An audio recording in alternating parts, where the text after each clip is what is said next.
கடந்த சில நாட்களா நம்ம சேனல்ல இருந்து வந்துட்டு நம்ம தமிழ்நாட்டில் என்னென்ன முக்கிய கட்சிகள்லாம் இருக்கு, அவங்களுக்கு ஓட்டு போடலாமா வேணாமா அப்படின்றத நம்ம ஸ்கோப்பை நம்ம வந்துட்டு நம்ம சேனல் சைட்ல இருந்து கொடுத்துட்டு இருக்கோம்.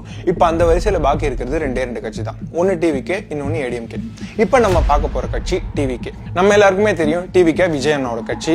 மக்களுக்கு ஏதாவது நல்லது செஞ்சே தீரணும் அப்படின்ற ஒரு ஆத்மார்த்தமான எண்ணத்தோட விஜய் அண்ணா பாலிடிக்ஸ்க்கு வந்திருக்காருன்னு சொல்லலாம். அதுல எந்த ஒரு மாற்று கருத்துமே கிடையாது. ஏன் அப்படி சொல்றோம்னா அவரோட ஆக்ஷன்ஸ்லேயே தெரியுது. பல கோடி ரூபாய் பிசினஸ் அவருக்கு சினிமாலேயே இருக்கு. ஆனா அதெல்லாம் தூக்கி விட்டு எறிஞ்சிட்டு மக்களுக்காக நான் நல்லது செய்யணும் அப்படின்னு வந்திருக்காரு. அந்த எண்ணம் எல்லாருக்குலாம் வராது, ஒரு சில பேருக்கு தான் வரும். அதை நம்ம கண்டிப்பா பாராட்டி ஆகணும். ஓகே, நமக்காக விஜய் அண்ணா வந்துட்டாரு, நம்மளும் திரும்ப விஜய் அண்ணாக்கு போய் ஓட்டு போடணும் அப்படின்னு யோசிக்கிறப்ப தான் ப்ராப்ளமே வருது. ஏன் அப்படி சொல்றேன்னு பாக்குறீங்களா? I'll just share 3 points with you. Point 1, experience. TVK வந்துட்டு அரசியல் காலத்துல ஒரு புது கட்சி அப்படின்றது நம்ம எல்லாருக்குமே தெரியும். அது ஆள்ற தட் இஸ் அந்த கட்சியோட லீடரான விஜய் அண்ணாக்கு வந்துட்டு அரசியல் எக்ஸ்பீரியன்ஸ் இருக்கா கேட்டா அதுவும் கிடையாது. ஒரே ஒரு ஆள் டிவிகேன்ற ஒரு கட்சியில விஜய் அண்ணான்ற ஒரே ஒரு பேருக்காக வர பிராண்ட் வேல்யூ ஒரு கூட்டம் தான். அது எல்லாமே தமிழ்நாட்டில் நடக்கிற மொத்த ப்ராப்ளம்ஸையும் ஒரே ஒரு பர்சனால ஹேண்டில் பண்ணிட முடியுமா அப்படின்றது தான் ஃபர்ஸ்ட் கேள்வி. கண்டிப்பா முடியாது. அதுக்கு ஒரு டீம் ஒர்க் தேவை. அவர் வந்துட்டு 234 பேரை வந்துட்டு எல்லா கான்ஸ்டியூன்சிலையும் நிறுத்திருக்காரு.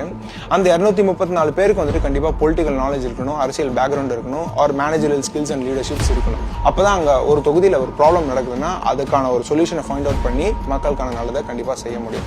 அப்படி அந்த 234 பேருக்கும் அரசியல் பேக்ரவுண்ட் இருக்கா அப்படின்றது ஒரு கொஸ்டின் மார்க். கண்டிப்பா இல்ல. சர்க்கார் படத்துல வர மாதிரி அந்த தொகுதிகள்ல அவங்க ஏதாவது நல்லது செஞ்சுட்டு இருந்தவங்களா அப்படின்னு கேட்டாலும் கண்டிப்பா கிடையாது.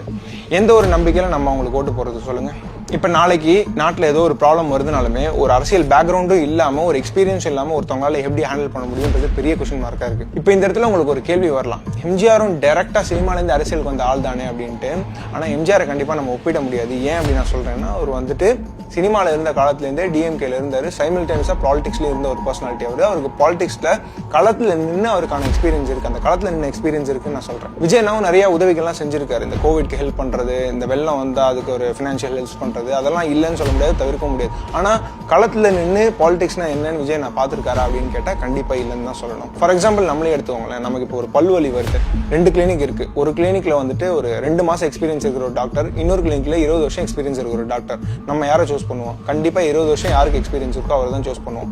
ஏன்னா நம்ம பல்லு மேலேயே நம்ம அவ்வளவு கவனமா இருக்கும். எக்ஸ்பீரியன்ஸ் இருக்கிற ஒரு ஆள் தான் வேணும் அப்படின்றத நம்ம வந்துட்டு சொல்றோம். அந்த இடத்துல நம்ம ஓட்டு போட்டு நாட்டை ஆள போறவங்க கண்டிப்பா எக்ஸ்பீரியன்ஸான ஒரு ஆளா இருக்கிறது தான் நமக்கும் நல்லது, நம்ம நாட்டுக்கும் நல்லது. Number 2, team work. விஜய் அண்ணா வந்துட்டு மக்களுக்கு நல்லது செய்யணும் தான் வந்திருக்காரு. ஆனா வந்துட்டு அவர் கூட தலைமை பதவியில் இருக்கிற எல்லாருமே அதே ஒரு லைன், அதே ஒரு வேலை, அதே ஒரு மைண்ட் செட்ல இருந்தாதான் அவர் நினைக்கிற எல்லாத்தையுமே வந்துட்டு செயல்படுத்த முடியும். ஆனா அவரோட தலைமை பதவியில் இருக்கிறவங்க அந்த மைண்ட் செட்ல தான் இருக்காங்களா அப்படின்னு கேட்டா அதுவும் ஒரு கொஸ்டின் மார்க் தான். விஜய் அண்ணாக்கு அடுத்து அந்த கட்சியில இருக்கிறவர் யாரு அப்படின்னு பாத்தீங்கன்னா ஆதவர்ஜுன அண்ணா தான். ஆனா அவர் என்ன பண்ணிட்டு இருக்காரு? எல்லா மேடைகளையும் போயிட்டு எல்லாரையும் தரைக்குறவா பேசிட்டு டிவிகேக்கு இருக்கிற ரெப்புடேஷனை ஸ்பாயில் பண்றாரு. பிளஸ் அதையும் தாண்டி டிவிகே அலையன்ஸ் வைக்கிறதா இருந்த சில ஒரு பார்ட்டிஸோட இருந்த எல்லா ஒரு பாண்டிங்கையும் கட் பண்ணி விட்டு டிவிகே தனியா நிக்க வச்சு இப்போ டிவிகே வந்துட்டு ஒரு தப்பான வேலை கைட் பண்ணி எடுத்துட்டு போயிட்டு இருக்காருன்னு தான் சொல்லணும். இந்த இடத்துல தான் உண்மையாவே ஆதவர்ஜுனா வந்துட்டு டிஎம்கேவோட ஸ்லீப்பர் செல்லோ அப்படின்னு நமக்கே தோண வைக்குது. ஒரு கிரிக்கெட்ன்ற ஒரு கேமே எடுத்துக்கோங்களேன். 11 பேர் விளையாடுறாங்க. அதுல ஒருத்தன் மட்டும் நல்லா விளையாடினா கண்டிப்பா ஜெயிக்க முடியாது. அந்த ஒருத்தன் ஜெயிக்கணும்ன்ற எண்ணத்தோட அந்த 10 பேரும் சப்போர்ட் பண்ணாதான் டீம் ஜெயிக்கிறதுக்கான ஒரு வழியில கொண்டு போகும். அந்த ஒருத்தன் மட்டும் விளையாடி அந்த 10 பேரும் தோக்கணும், தோத்தாலும் பரவாயில்ல அப்படின்ற ஒரு எண்ணத்தோட போனாங்க அப்படின்னா வந்துட்டு டீமும் தோத்து போயிடும், அந்த ஃபேன்ஸும் ஏமாந்து போயிடுவாங்க. அதே மாதிரிதான் இங்க விஜய் அண்ணா மட்டும் நல்லது பண்ணணும்னு நினைச்சா பார்த்தாது, கூட தலைமையில இருக்கிறவங்களும் அதே ஒரு ஸ்கோப்ல இருந்தா மட்டும்தான் கண்டிப்பா நல்லது செய்ய முடியும். அப்படி செய்ய முடியலன்னா பார்ட்டியும் கெட்டு போயிடும், நம்பி ஓட்டு போட்ட மக்களும் ஏமாந்து தான் போவாங்க. இப்படி ஒரு நிலைமையில தான் இன்னைக்கு தாவேக்கா உண்மையாவே இருக்குன்னு தான் சொல்லணும். இப்படி ஒரு நிலைமையில தான் தாவேக்கா இன்னைக்கு கண்டிப்பா இருக்கு. Number 3, change. நம்ம எல்லாருக்குமே விஜய் அண்ணாவை பிடிக்கும், நம்ம அவரோட ஃபேன். அதெல்லாம் தாண்டி நம்ம விஜய் அண்ணாவை சூஸ் பண்றதுக்கான மெயின் காரணம் தமிழ்நாட்டுக்கு ஒரு சேஞ்ச் வேணும் அப்படின்றது தான் மேக்ஸிமம் பீப்புளோட ஒரு வியூவா இருக்கு. நம்ம எல்லாருக்குமே சேஞ்ச் வேணும்னு சொல்றது ஓகே. ஆனா அந்த சேஞ்ச்ல வந்துட்டு நம்ம எல்லாருமே நிம்மதியா இருப்போமான்றது ஒரு கேள்வி இருக்கு. ஏன் அப்படி சொல்றேன்னா, விஜய் அண்ணா பாலிடிக்ஸ்க்கு வந்திருக்காரு. பாலிடிக்ஸ் வந்ததுல இருந்து அவர் ஃபேஸ் பண்ற எல்லா இஷ்யூஸையும் நம்ம பார்த்துட்டு தான் இருக்கோம். எங்க போனாலும் வந்துட்டு அவருக்கு மட்டும் அந்த தடையை விதிக்கிறாங்க. ஜனநாயகன் படத்தை வந்துட்டு ஸ்டாப் பண்ணி வச்சிட்டாங்க, ரிலீஸ் ஆகாம. இந்த மாதிரி பல இஷ்யூஸ் அவர் ஃபேஸ் பண்ணிட்டு இருக்காரு, பர்சனலாவும் சரி, சோஷியலாவும் சரி. ஃபார் எக்ஸாம்பிள் சொல்றேனே, அவர் ஜெயிக்கிறேன்னே வச்சுக்கோம், ஜெயிச்சுட்டு ஆட்சிக்கு வராருன்னு வச்சுப்போம், தமிழ்நாடு நிம்மதியா விட்டுருவாங்கன்னு நீங்க நினைக்கிறீங்களா? மக்கள் வாயாலேயே இந்த ஆட்சி சரியில்லை, எந்த ஒரு சட்ட ஒழுங்கு சரியில்லைன்னு சொல்ற அளவுக்கு எல்லா வகையான ப்ராப்ளம்ஸுமே கண்டிப்பா பண்ணுவாங்க. தமிழ்நாட்டுல பாம்பு வெடிச்சா கூட ஆச்சரியப்படுறதுக்கு ஒண்ணுமே இல்லை. என்னடா இப்படி சொல்றானே நினைக்காதீங்க, உண்மை அதுதான். இப்ப அவருக்கான ஒரு கூட்டத்தை அவர் காமிச்சதுக்கே ஒரு நடக்குது. நாளைக்கு ஃபார் எக்ஸாம்பிள் அவர் ஜெயிச்சாருன்னு வச்சுக்கோங்களேன், என்ன பண்ணுவானுங்க நாட்டை சொல்லுங்க நீங்களே.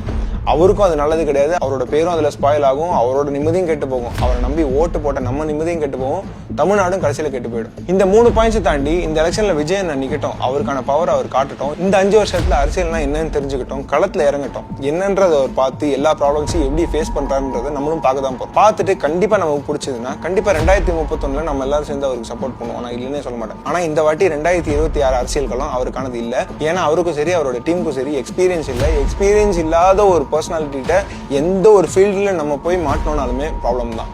அது உங்களுக்கே தெரியும். அதையும் தாண்டி டிவிகே போட போற ஒரு ஓட்டுமே டிஎம்கேக்கு தான் சாதகமா போய் முடியும். என்னடா இப்படி சொல்றானேன்னு பாக்குறீங்களா? டிஎம்கேட ஓட்டு என்னைக்குமே டிஎம்கேக்கு தான் இருக்கும். ஆனா இப்ப டிவிகே டிஎம்கே ஸ்ட்ரெயிட்டா எதிர்த்து எங்களோட அரசியல் எதிரி இவங்க தான் அப்படின்னு சொல்றாங்க.